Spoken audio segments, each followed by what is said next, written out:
It's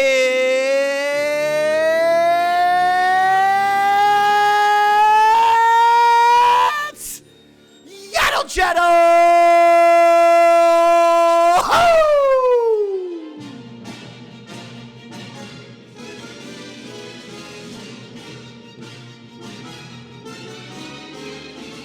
It's a Star Wars podcast, baby, starring myself, Darth David, Eastside Dave, Davey Mac, whatever you want to call me, that's fine. Just don't call me a Jedi, for I am a Sith Lord, Daddy. Oh, bringing all of the excitement, all the entertainment that we are going to endeavor in with this Star Wars podcast. Of course, if you've listened to Yaddle Chattle before, you would know that we had a significant run as being a two-person show, Darth David and Jedi Jared. Unfortunately, the Acolyte made Jedi Jared crazy. Don't blame me.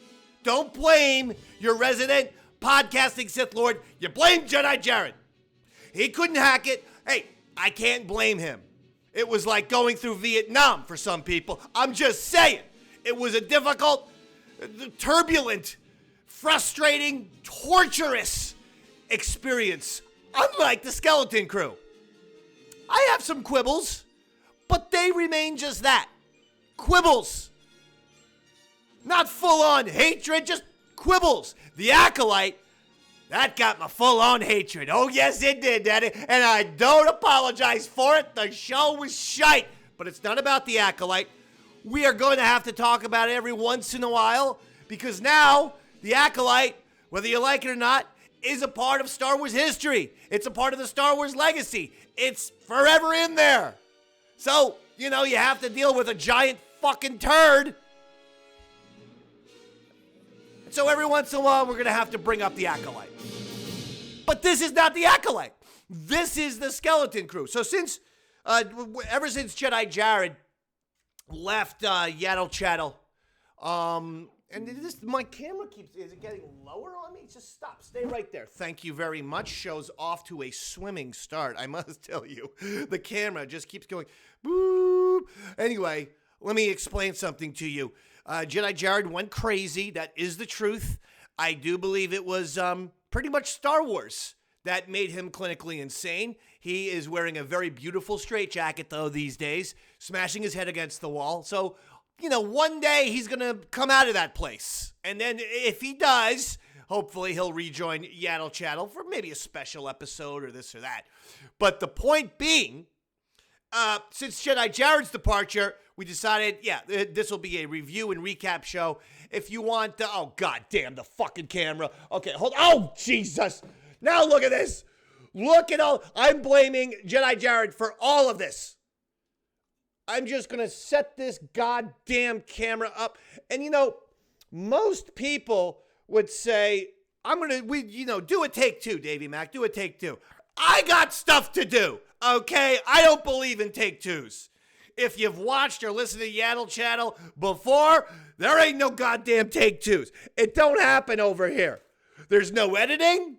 It's a very unfiltered fucking show, okay? And sometimes you get off the cuff, spur of the moment, things like this, but we're okay. We're fine. We'll just make do, for crying out loud. But I will say something to the camera, okay? Not you, Yaddle Chattle heads, if you're watching this on YouTube. This is for the camera itself. That's why I'm looking at the camera. I'm not looking at the camera to look at you, the audience. I'm looking specifically at the camera. You fuck me over again, we're gonna have problems. Now you just sit there on my goddamn laptop like a good little boy. Like SM-33. Loyal droid that he is. You just sit there, you pay attention.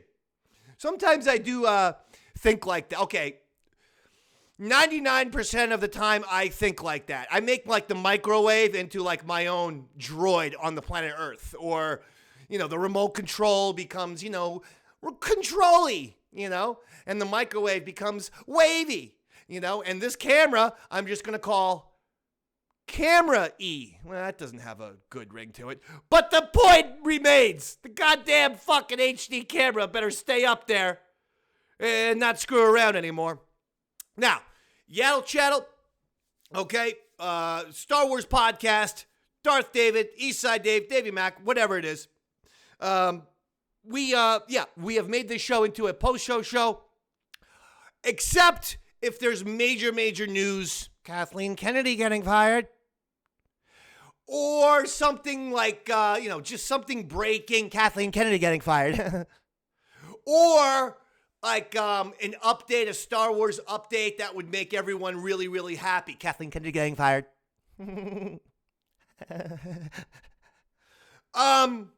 So if there's a major news development, okay, if there's a big story, if we got something this, something that, then yes, expect a Yaddle Chattle. Although, right now, you don't have to expect it. These Yaddle Chattles are all going to be about the old Skeleton Crew right here, okay? Skeleton Crew just came out, 2 episodes, and right off the bat, I'm giving it a cautionary double thumbs up. That's right. Double thumbs up. Cautionary.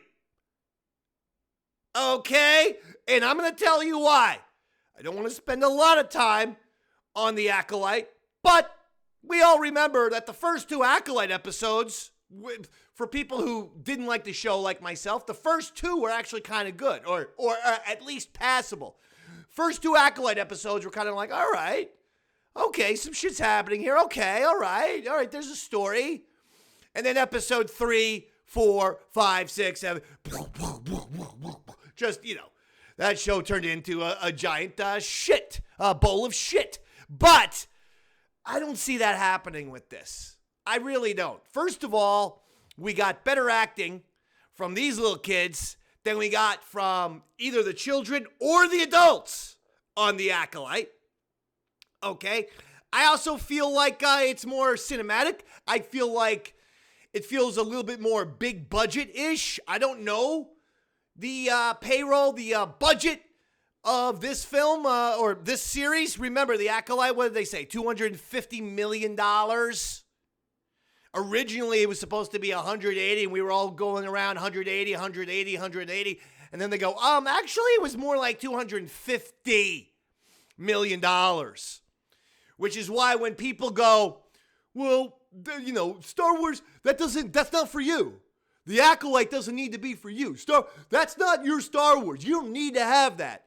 Here's the easy pushback on that, okay? Fuck you! Because when someone spends $250 million, that is the Star Wars project of the moment. That is absolutely a major Star Wars project. No one spends $250 million if they're not looking to get everyone watching the show or movie. All of the Star Wars audience to watch your film or your show. Okay? You don't spend that kind of money and go, well, yeah, but maybe that's just not your Star Wars. Let the, 25 people on Twitter who still hashtag save the Acolyte, let them have it. No! That's not how Star Wars works. Star Wars is broad. It's big. It's mythological. It's epic. It's for people of all ages. Has been since day one. Don't let anyone tell you, well, Star Wars isn't for you anymore. No, Star Wars isn't for you anymore because you're a lame quitter. Or you're someone who thinks that you're an insecure, weak, unconfident human who, for some reason, has no ability to stand up for yourself, no spine. And so you're going to accept trash given to you for God knows what reason. Why? Because if you say it sucks, you risk offending people. That's why. But again, let's not make this about the Acolyte. Although, again, I'm going to have to bring up the Acolyte here and there simply because they're the last 2 series. So it's a compare and contrast job. I'm sorry, but that's just the way it goes. But let's talk about the Skeleton Crew, okay? Let's get ready to do it. Okay, first of all, they start the show, big, huge action scene with big ships, with fucking shit going down, with pirates taking over another ship. Very, episode 4 or end of Rogue One-ish. Always a good thing. Ships taking over ships, lots of guys get in position, drama, there's smoke, there's darkness, and then, here comes the rush. And everyone blasting each other. That's all we think. Yes! Yes! Here we go. We get off to a good action part with this thing. And I was into all of it. I like the aliens. I like Brutus. Brutus, the purple werewolf. Phenomenal. And then, of course, we see Jude Law in a mask.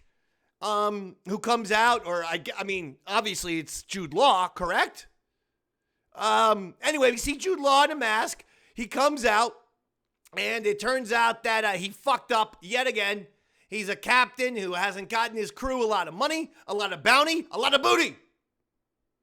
And so as a result, the crew says, you know what? This was your last chance, Captain. Screw you. And we're going to kill you, or we're going to throw you in the brig or something like that. Okay, great start to the show. We go immediately from there to the kid, Little Wim playing with the toys. Here's the one thing I'm going to say quibbles here and there. The quibbles were, plenty of people brought this up when they saw the trailer and, kind of agreed with some of the comments, which is you don't want to be so earthly. Like, the kid's dad has a good job. That's a good house that they're living in. Okay, it might not be Fern's house. We'll get to, Fern later. But it's a nice, sweet little house that they got. Okay? The kids are really going to have little toys with the fucking, the circular base on them? Like kids in Star Wars Galaxy? Really? They don't have any kind of little hover mechanism? Some sort of anti-gravity shit that, I mean, even if you have little plastic guys, they need the fucking circular base to stand up. We haven't figured out in the goddamn galaxy far, far away how to fucking make our little You'd think that, you could have your little action toy, your little action figures, but you press some button and the goddamn fucking figure starts walking around and shit. It's Star Wars. They have microchips the size of the point of a pencil. Okay? Like tiny little just put some of those microchips in the action figures. And then the kid can, get it out of his remote control and start fucking having real actual little battles and fights and shit. And he doesn't even have to touch them. He puts it in his phone. And the next thing you know, the little action figures are battling each other. Shit, man. We should be doing that on planet Earth. You want kids to start buying Star Wars action figures again? Get little tiny microchips, okay? I ain't no scientist, but I'm pretty sure this is possible, okay? You get a tiny little microchip, you just put it, right up Luke Skywalker's, right up his butt. But in doing so, not in a creepy, sexually perverted way, but in doing so, you close it, and then you press a button, and then little Luke Skywalker can run around right in front of you. I mean, talk about a gold mine. I think Davey Mack just came up with the next goddamn, revolution in action figures. Yeah, they have electrical toys already. That's not what I'm saying. I'm saying the classic 3-inch Star Wars action figures. We're going to put the microchips in them, and then we're going to have full-on wars. Oh, my God, that would be the best. You'd think that they would have, invented something like that in Star Wars with all the technology. I mean, they have hover scooters and shit. They have the ability to do some of this. All right, fine.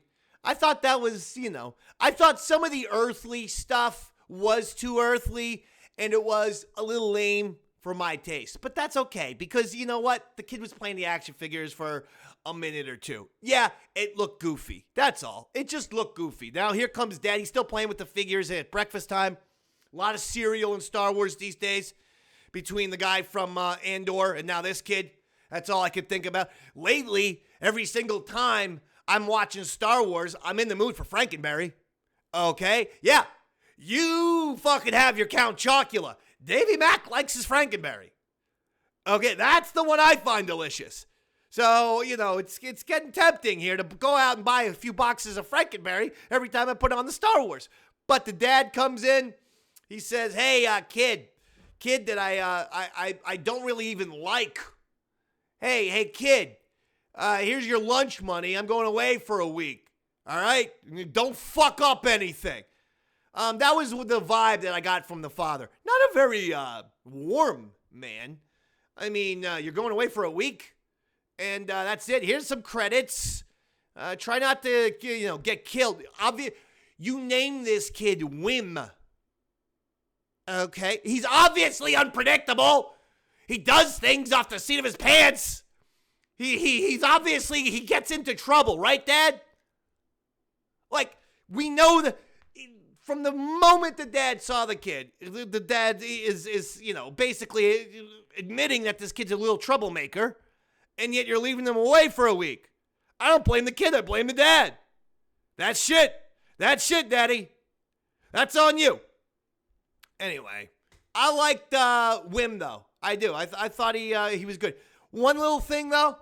One little tiny criticism. Am I allowed a little tiny criticism of Whim? Tiny little criticism. Disney, since 1991, I would say, maybe going back further than that, Disney can never get a little boy's haircut right. Okay? They just can't get... They always make it, and this is regardless of race, ethnicity, etc. But the kids always have too much hair. Too much goddamn volume. That's why in the trailer there were some people thinking that Whim was a girl. They were like, okay, there's a little girl in this.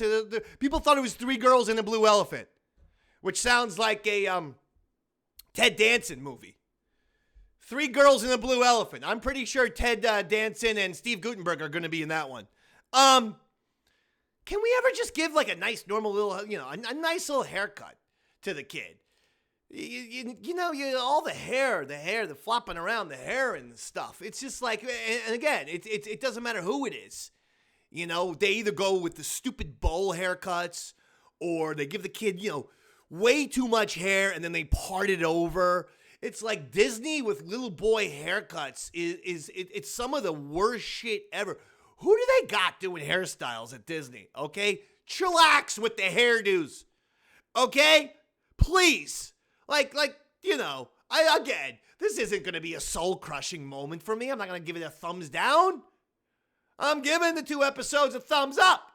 I'm just saying, can we give the kid's a good actor? I want to see his face. I don't want to see the hair flopping around all over the place. I like to see what know what the kid is saying.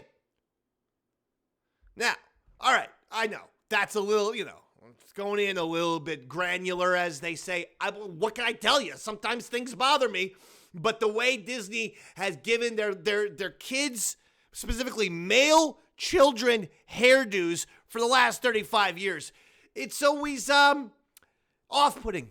That's all it is. Okay, now we got this. So the kid, Whim, the dad says, get lost or whatever. So he goes to school. He sees his little buddy Neil. That's the blue elephant. I like Neil. I do. I like Neil. They got a kid with like a crazy, cute little voice and shit. Sounds to me like something out of the late 60s Peanuts. That kind of voice casting. But it worked. It worked. You can't listen to Neil and not like him. So Neil's a success. They're pretending to be Jedis. They get on the bus. Blah, blah, blah. Okay. Then we got Whim right there, drawing little Jedi pictures. They're talking about career day. Whim's like, I want to help people. And everyone's like, you can't even do that. That's not even a job. So it's a lot of clues with this planet is going on. Okay? So then after career day, he goes back to his house. He's in bed, and Dad says, get some sleep or whatever. Big day tomorrow. And then Whim goes, can you read me a bedtime story? Dad goes, oh no, you're too old for that. You're too old for that, man. Wow, what a cold-hearted bastard. I mean, I got 2 children, If one, to this day, 15 and 16, if one says, read me a story, I'll read you the goddamn fucking story. Give me the book. Give me the book. But we're reading the story, and what that does is I play all the roles, too. Like, I like to act out each and every role. That's the key. I mean, it makes me into, like, a Peter Sellers type of performer. I actually rather enjoy reading the stories. But even if you didn't, even if you were tired or something, don't you just tell them a good story rather than, like getting out the kid's book? Like, why not tell them a good story or come up with some quick little activity where the two of you are bonding that's nice and relaxing, and then you go. Not, hey, aren't you too old for that? Damn, I gotta tell you, the Wim's dad, what a fucking dick. I'm sorry. Guy's an asshole. All right, kid's looking for a little comfort, for Christ's sakes, from the pops. Yeah, aren't you old? You basically, you call him a little baby when he's just looking for a little comfort. You don't understand that that's what he's looking for? He brought up the dead mom. Can you read me a story the way mom used to do? I mean, yes. Okay, yes. I mean, once someone says something like that, I'm going to I don't care if they want you to read the goddamn fucking War and Peace, okay? Give me all fucking 1,000 pages of that Tchaikovsky fucking bullshit. Anyway, still like Wim. Now, a lot of people, everyone's brought up the same couple of movies and things. Goonies with Skeleton Crew. We've heard that a lot. We've heard Stranger Things. This part reminded me very much of E.T. I actually got a ton of E.T. vibes when they were in this location, when they were in the suburbia with the house and the homes and everything. It looked right out of E.T. Look at where the goddamn, fucking E.T. family lived. This is the same thing. Looks like the exact same town. And even, doesn't Elliot even look up and at things hanging from the ceiling at one point? And this kid looked up and saw the things hanging from the ceiling. Also, the usage of shadows and spotlights, very Spielberg-esque. So I'm getting a lot of E.T. vibes. But really, at the end of the day, with Skeleton Crew, I think this is just the entire We Love the 80s. This is We Love the 80s into a Star Wars show. For now, it's working for me. They rely too heavily on that shit, it could become a little lame, but the first 2 episodes, it worked. Okay? I was getting E.T. vibes. Were you? I'm just wondering. Anyway, they wake up. Fucking Wim oversleeps. He now has to go to, get his little bike. Shortcut to the school. He says, Neil, I'm going to take a shortcut. Zoop. Now, I said, listen, I'm going to try to keep the Acolyte mentions to a minimum because I fucking hate that show. And I always will! Sorry for that. But remember one of the issues that I think a lot of people had with the Acolyte? We saw on trailers or coming up, next episode on the Acolyte, and you'd see people on scooters. Right? I forget the guy's name. Yeah, see, that's actually how fucking little I care about the thing. The guy, the main Jedi guy, okay? The ponytailed Jedi guy who likes Osha, hey, that guy. They showed him riding a scooter on the trailer, and then when we saw the episode in the Acolyte, you literally saw everything. Every moment of him on the scooter, you saw it on the episode because it was 2 scenes. It was zip and zap, zip, zip. And then next thing you know, he's parking. When you have these bikes, these speeders, this fucking cool shit, these Star Wars vehicles, show them and show them moving, show them going through places. People love that shit. I love seeing Wim's little goddamn dirt bike going through the thing. And it was way longer than any kind of speeder scene we saw in the Acolyte. You gotta show this shit. Anyway, Wim's going through the goddamn forest there until he falls into the valley. And that's when he discovers, What's this? Hatch. Old Hatch transported back into Lost. Remember 3 seasons where it was just hatch talk. But that's fine. It was a nice little hatch. I was half expecting Desmond. They're going to pop it up and Desmond would be there and he'd be like, hello, good day, mate. Or was he British or Australian? I can't even remember. I got to go back and watch Lost after Skeleton Crew. Anyway, he finds that, but the goddamn droids are there, and then they say, student, you're not there, come up. He gets a little detention, he has to go to the principal's office. Did you notice it? This scene right out of Ferris Bueller's Day Off. That's why I'm saying this is a whole homage to the 80s. It's not just Goonies, folks. And it's not just Stranger Things. We had E.T. in there. Now we're getting Ferris Bueller because when Fern is on the bench, she's literally sitting and saying the exact same shit that Charlie Sheen did in Ferris Bueller's when Jennifer Grey got arrested. She's on one side of the bench. Remember? Charlie Sheen's on the other side of the bench. He's the rebel. And he's like, what are you in for? And she's like, what are you in for? Remember that? Same scene. You can't tell me. That was 100% homage to Ferris Bueller's Day Off. So we're expanding from this whole, oh yeah, it's going to be like an Amblin thing. I think it's just going to be like every fucking 80s PG-13 movie in existence. Not necessarily complaining unless it becomes annoying, unless it becomes too many excuse me. I am battling a cold, by the way. And I am under a little bit of Dayquil. If I seem a little bit strange, okay? It's not my fault. It's the Dayquil's fault. Anyway, but I just thought, okay, they're doing the Ferris Bueller scene. Only we're going to recast the genders. This time the girl's going to be the rebel and the boy's going to be the innocent one. That's fine. What am I going to lose my shit over that? But, Disney does like to do that, don't they? They do like to do that. Anyway, the boy can't possibly be the cool one. He can't be, the one with the arm, hanging there. Because anyway, fine. You took the Ferris Bueller, but you reversed the genders. That's okay. We all saw that, so there you go. It was a little obvious for my taste, that scene. I kind of wanted them to just talk to each other rather than an 80s tribute right there. I sort of wanted Fern to be like, what'd you do? Or something. And then he tells her and she's like, maybe this could be a little helper of mine. Remember, Fern was supposed to be in some kind of race or something against those other 3 people, right? It looked like a dude and then 2 little passengers. Obviously, this kid's got some adventurous spirit in him. Maybe Wim can be a part of the, Fern's Daytona 500 team. That's all I'm saying. Put him in the pit.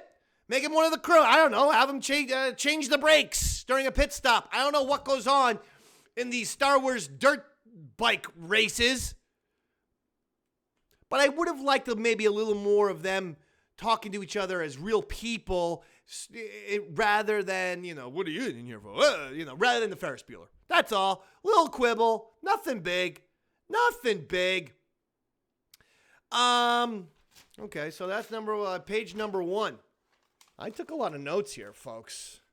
Even on the Dayquil. But here's the thing. I took the notes also on Dayquil, but I think also I was feeling some of the effects of the previous night's NyQuil. And so, you want to talk about serial killer fucking handwriting. Jesus Christ. The fuck is this shit? I can't even read this. And the other thing I just realized is I may need glasses. You know why? I was in Walgreens the other day. And I'm looking at the back of the bottles. And I can't fucking see shit. All of a sudden everything's fuzzy. And I go, oh, this is weird. Am I having a stroke? The things are fuzzy. And then I go and I see some, little glasses for $20. I put it on, do the old thing, like readers as they call them. And guess what? All of a sudden I could see the back of the bottle of the Dayquil and the NyQuil and the Robitussin. And I'm going, oh my God. Davy Mack needs glasses. Ah! No, what do I care? But I've lived my entire life without glasses. Okay, I hit 389 in high school in baseball. Okay? I just want people to remind. I mean, that if that's not, proof of my fucking eyesight, my beautiful vision, I don't know. Anyway, after that, they have a little detention. Wim says, Daddy, I found something. And of course, Daddy don't believe him. I tell you one thing. Any of my kids are like, Dad, I found this insane thing in the woods. You know what I say? Take me to it. Let's go. We're having an adventure right then and there. Because what if the kid actually found something? Like I wouldn't put it past my kid. Maybe they do find some buried treasure. Maybe there's, 1,000 gold bars from the Civil War. Did you ever hear that story? They were transporting, thousands of gold bars from the Civil War, and one of the wagons got lost because the guy stole it. Union, by the way, it was the North. It was a Union little group, and they stole the gold bars, and they supposedly hid the money. So I'm always keeping my eye out there for that Civil War gold. I'm telling you, straight up. So one of my kids says, I found some shit in the woods. I'm going, oh yeah, baby. Payday! Woo! My ship has come in. Anyway, Neil, what's his face? Wim. He tells that to the dad. The dad says, no, you gotta go and study. Fuck you. You didn't find shit. You're a little dope. Parents. Oh, parents. They never believe their own children. At least in the 80s, right? In the 80s, movies, it's like, hey, Mom and Dad, I just saw something. No, you didn't. You're crazy. You're just missing grandma who died or something like that. They always, try to make some familial connection with that shit. No, the kid found something. Mr. Wim. I don't even know Wim's dad's name, so I'm just going to call him Mr. Wim. Anyway, he realizes he can't count on his own father, so Wim decides to go get the help of Neil. And, okay, this is a reach on this one. But, after they saw the little Star Wars holiday special in live action, the kids are watching the little weird ballet, psychedelic, weird fucking scenario that is. And and Wim says, where's Neil? The little kid points to the top. He's in the bath. He's in the bathtub. He's upstairs. And I got a little Francis Buxton from Pee-wee's Big Adventure, added Neil. Now, maybe that's just because he's an elephant. Francis Buxton is a portly gentleman. Maybe I'm looking into too many 80s things. That could be. But I saw a Pee-wee's Big Adventure type of deal. In fact, it kind of does have a Pee-wee's Big Adventure. Lots of adventure. Let's get on a bike and go and see what the hell happens. We don't even know where we're going. But we're going to try and find the bike or this or that. I mean, to me, it's not too crazy. I'm just saying, Neil, elephant boy in the pool, Francis, elephant-esque in the bathtub, in the large bathtub, may I add. Just say it. Connection? I don't know. But I'm throwing it out there. So he gets Neil to come down. He's going to help him. Neil, Wim, going to go back to that little canyon in the woods where they're going to, find the hatch and figure out what the fuck is going on here. And then all of a sudden, they're the girls. Here comes Fern. And here comes, is it BB? Is it BB? I every time someone says her name, it almost sounds different to me. Like I heard B and then I heard BD. BD? Is it BD or BB?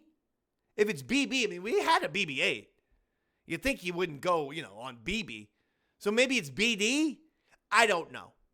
But the two girls tricked the dumb little boys into shoveling the rest of the dirt for him, to digging it all out. BD gets them in, opens up the hatch. They go inside. Hatch closes down on them. And now all of a sudden they're trapped in this mysterious place. What is it? Wim believes it's a Jedi temple. I think a lot of us expected it to be a starship, right? I mean, from the very first second we saw that hatch. Now, they said that starships were not allowed to leave nor enter that planet at Aten in episode 2. So is it possible that, Wim doesn't know, what a hatch on a starship looks like because he hasn't seen one? Okay, that seems possible to me.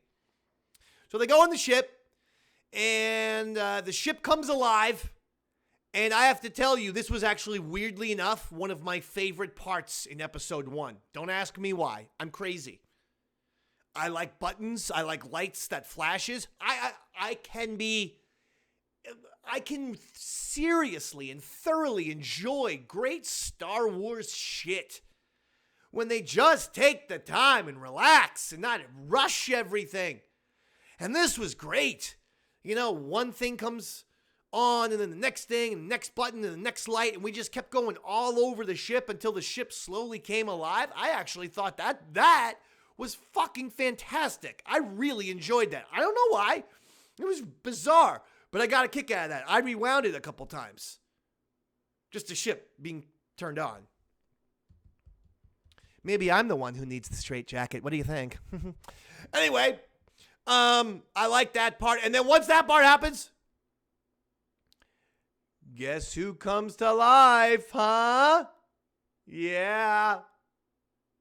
SM-33. Brand new droid. Obviously, a pirate droid. First time I think we're ever seeing that. Usually droids are just droids. You don't get a lot of any other kind of droids. I guess you get waiter droids in different parts of the galaxy. They gotta serve you drinks and shit like that. For the most part, I just consider droids to be droids. But certainly not a pirate droid.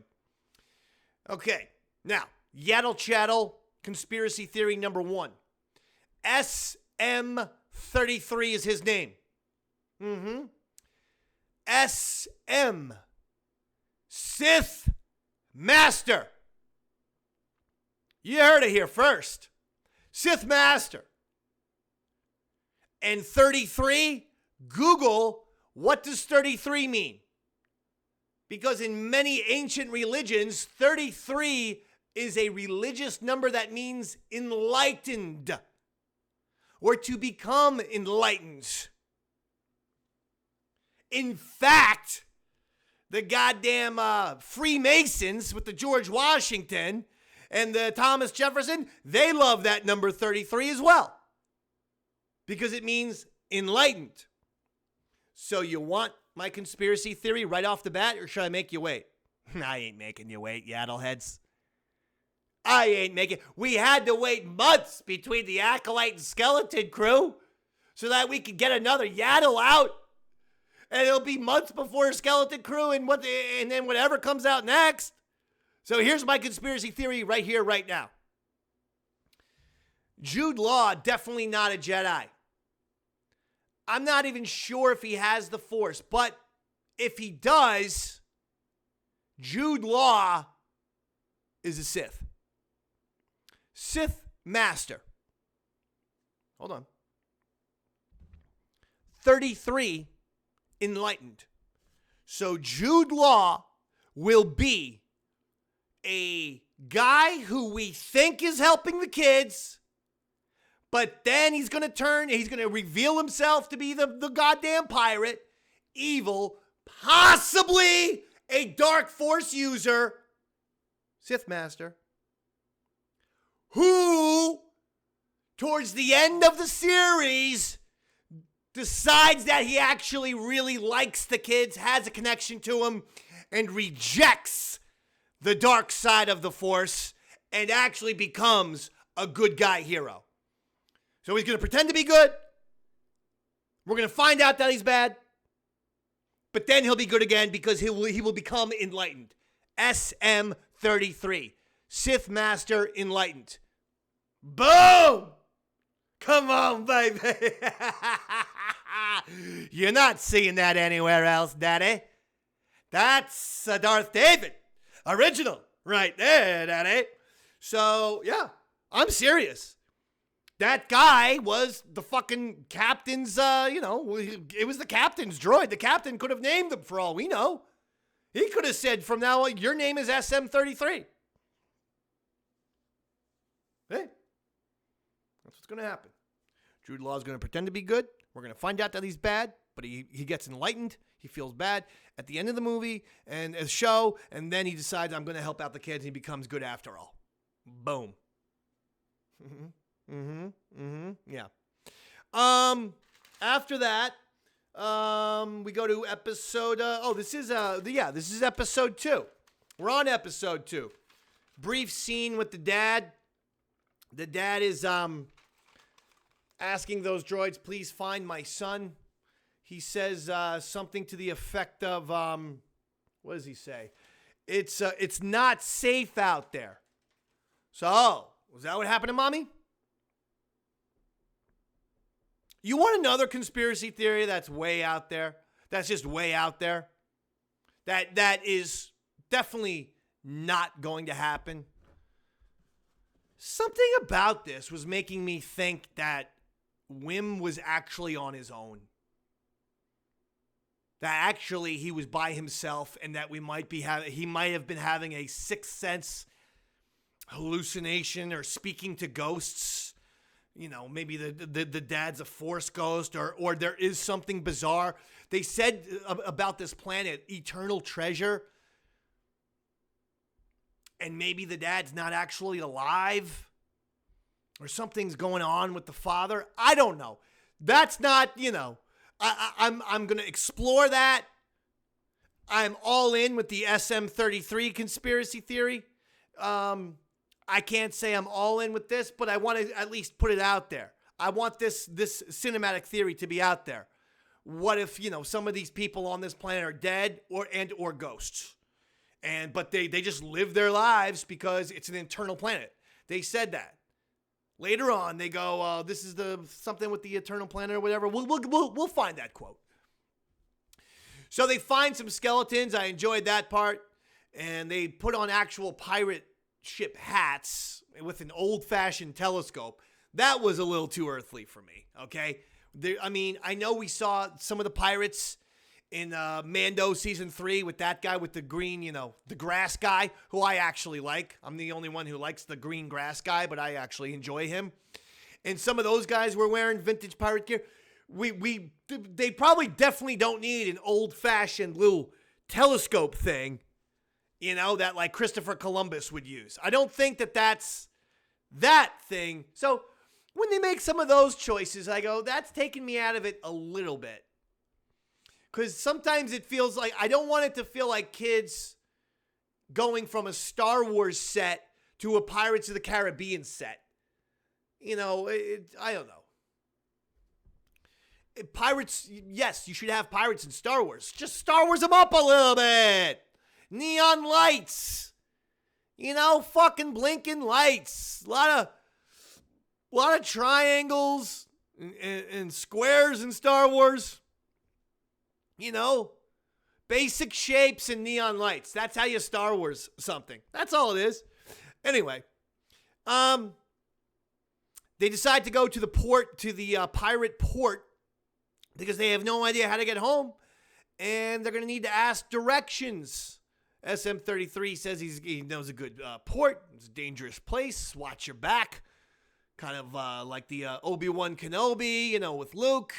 And this place can get a little rough. So I enjoyed this part a lot.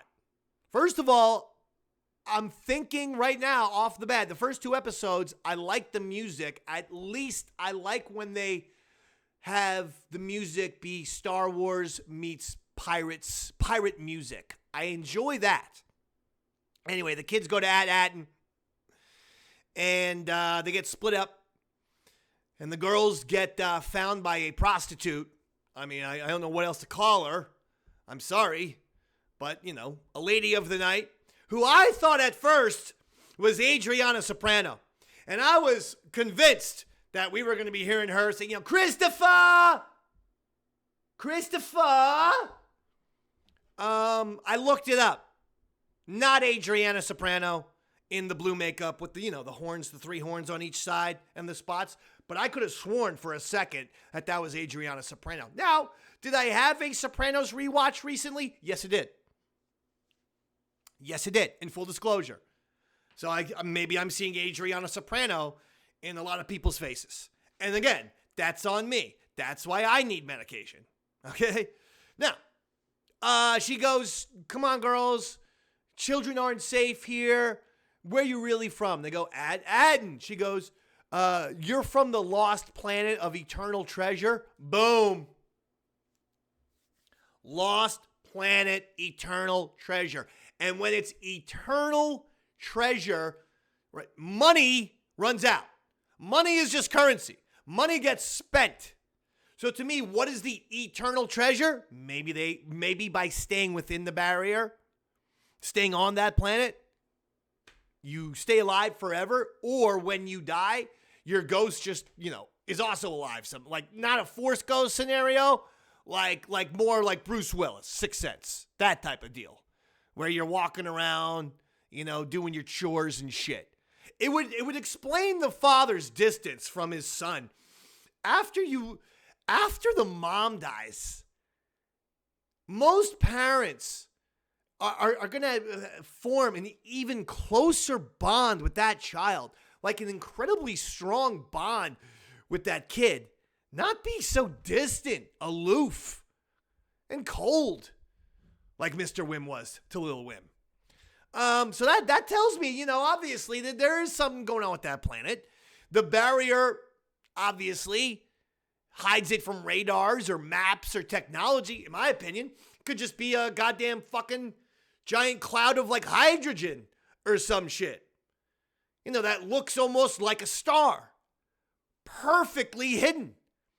Because no ship that's flying around in space is going to see a star and go, hey, let's fly our ship into the star. You'll fucking burn up. I know this for a fact because I saw Airplane Part 2. And that was the plot. The spaceship started to go into the sun. And they were very worried that they would burn to death. I can't blame them. So if you want to disguise your planet, make it look like an actual star. Get some gas going on. And that barrier had a gaseous, hydrogen look to it. Brilliant. And also you would think in doing that, that's going to block any kind of technology from seeing you. So, what is on that planet? Eternal treasure, lost planet. Okay, it's lost because they want to be lost. Eternal treasure, I don't think it's money. So what else could it be? Life. Eternal. That's me. By the way, I love the food part. While the girls were over there with the prostitute, with the Adriana Soprano looking prostitute, you had the boys getting some food, and I actually thought it looked good. I'm not going to lie. That was a dish that I sort of wanted. The noodles looked good, and even when he poured that purple stuff on it, I was like, you know what? I love grape. Bubblicious or actual grapes. I mean, it doesn't always have to be candy like, Bubblicious or Blow Pops, but I mean, come on. Those are two of the greatest grape-flavored anything. But actual grapes are good, too. So I thought the food looked delicious. He gives the guy, the chef, the one credit, but it's gold. So this shit, like how much money is that? Because the father did say this is your lunch money. So let's think about this. If this is your lunch money, and he gave him like 7 or 8 of those little gold bars, do they live in like Beverly Hills where like everything is, $1 zillion? So that's why the father had to give him a whole bunch of gold bars it was like when I went to Paris when I was 17. And I asked the guy on the sidewalk, I go, can I get a Coke? And by the way, little tiny Coke too, not the big 12-ounce cans. Now, in America, we have the minis, but we specifically tell people these are minis. When I went to Paris, they didn't fucking say nothing about mini. These things were 8 or 9 ounces. And I go to the guy, okay, how much for a Coke? He goes, it's 5 francs. I go, 5 fucking francs for a Coke? Now, I was American and not realizing that francs were different than $1, because this is like 1996. $5 for one little can of Coke would be absurd. In fact, it is right now in 2024. So that's why I freaked out. And that's why, by the way, French people hate Americans. It's because of me. And largely my behavior in the 2 times I visited beautiful Paris. I've done it twice. Once at the age of 17, once at the age of 18. Both times got in serious trouble. Once from the parents and once from the school that I went there with. That's a true story. That's a different day. That's a Yaddle Chattle. That's a different goddamn day.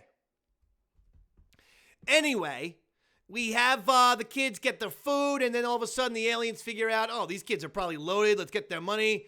They run away. Fern grabs a gun.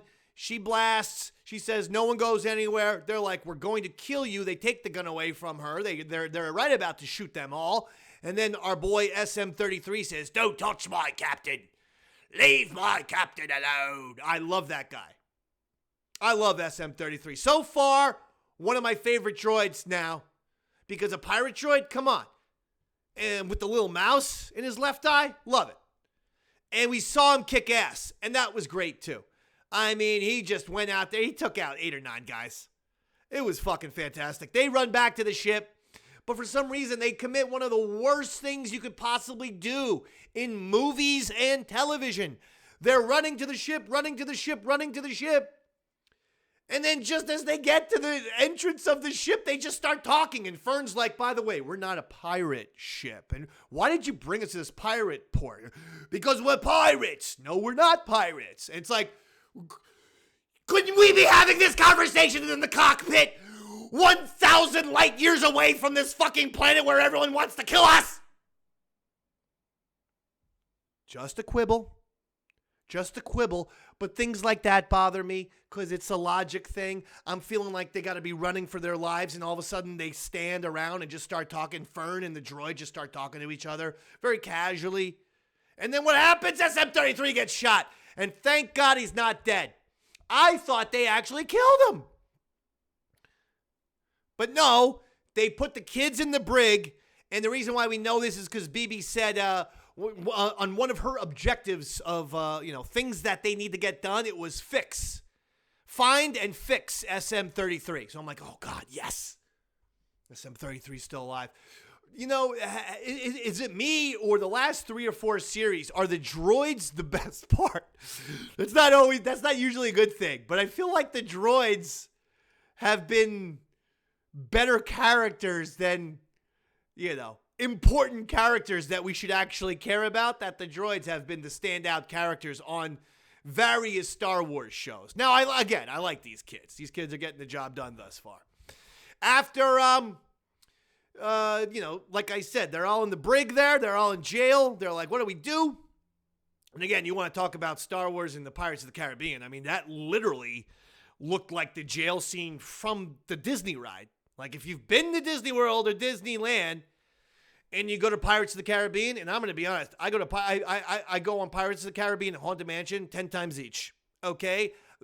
Those are my jams. Obviously, the Star Wars rides as well. Yes, and I hit to this day, I hit Star Tours about 10 times when I go to Disney for a week. Not kidding. No joke. 100%. That looked right out of something. But okay, fine. They're on a pirate ship, for crying out loud. I get it. Or they're in a pirate headquarters, wherever this thing is. So then they're like, well, how do we get out of here? And then all of a sudden, here comes Jude Law. And the key magically bouncing, it magically bouncily floats through the air into Jude Law's hand. And they go, are you a Jedi? And he's like, shh, can you keep a secret? He never says yes, does he? Also, was that key a little bouncy for you? When I'm used to like guys or like people doing shit with the Force, it's like a Stanley Kubrick Steadicam. It's very, there's a good flow. There's just a nice flow to objects that are moved with the Force. Not necessarily bouncing. Remember Anakin? When he's, Force floating the food into Padme's mouth? Imagine if she was like trying to eat the apple. Can you put the apple a little lower, Anakin? a little higher, a little higher. You know? And Anakin's like fucking like, you know, trying to float the apple and it just ends up hitting her in the eye. And then the lemon hits her in the left eye and she's like, I'm allergic to lemon juice. You know, no, the goddamn pear or whatever just flew right up to Padme. Nice and smooth. So the wobbling made me think that, was that a trick? Or were they just going for like ultra practical effects and literally used, you know, fishing line? And that's the way they did it because they decided we're going all in with the 80s. So let's kind of go with an older, you know, a 1983 look. When CGI wasn't available, well, we don't need CGI. Let's just go for that look. And I think that's also a possibility. That is supposed to be the Force. The key is supposed to be moving. There's not supposed to be any wires or anything on the key. And but they went, you know, ultra practical with the key, and that's why it was kind of hopping up and down there like on a pogo stick. An invisible pogo stick is what the key looked like to me. Nevertheless, Jude Law gets the key, tells the kids, can we keep a secret? End credits, boom. Two things about the credits. I paused both episodes when they went to the first credit, okay, immediately on the fade out and everything like that. Both credits, 6 minutes. So the first episode they said was a running time of what, 48 or 47? So that makes it 41 or 42. The second episode was 31, which means it was a 25-minute episode. A little too short. Can we have some minimums on these? I know. I don't want them to cram in shitty material just to hit like I think 40-minute minimum should kind of be the thing. You go to comedy clubs, it's a 2-drink minimum. I think when you watch a Star Wars show, you should have a 40-minute minimum. That's just a rule that I would like to impose, and I hope Kathleen Kennedy is listening. She probably isn't. But I'd like her to be listening, and to be listening to some of my ideas. So, there it is. First 2 episodes, scale of 1 to 10. I'm giving them a solid, positive, optimistic 8.5. 8.5. Close to a 9. Do I even want it? Should I go 9? I'm saying 8.5 because I want to be cautionary. Because I thought those first 2 episodes of The Acolyte were actually pretty good and had gotten excited for the series after those first 2 episodes, and then was shocked at how bad the rest of the series was. Beginning with episode 3 and just all the way down. One of the absolute, biggest debacles in Disney history. And they can't run away from that. So that's all we got to say about that. It's a new era, hopefully. Hopefully this skeleton crew is going to bring us some joy and some happiness. And I hope it continues on this road of mystery and intrigue. I hope we don't get saturated with 80s references. I thought a couple of them were cute, but then again, you start thinking, is this even a Star Wars show?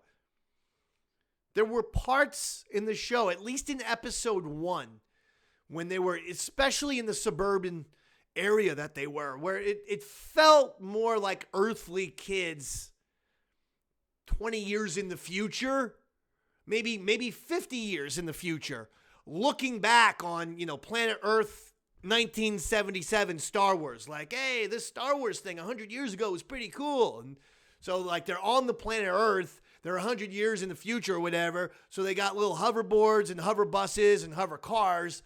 But, there's a nostalgia. Like, so sometimes it felt like that.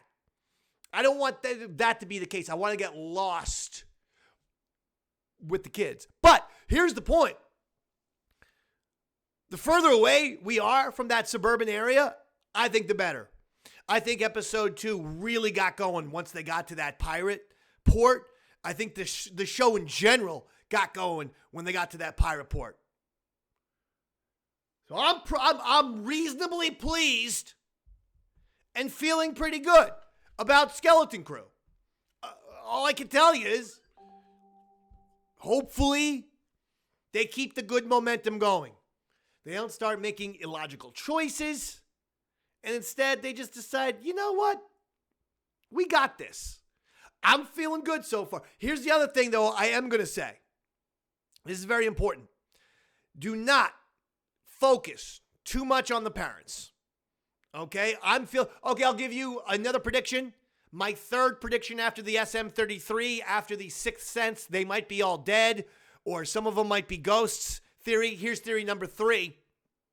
The dad of Wim and the mom of Fern clearly are going to get together because they're going to, maybe travel, adventure, or they're going to bond over trying to find their kids. That's going to happen. 100%. Come on. Am I wrong about that?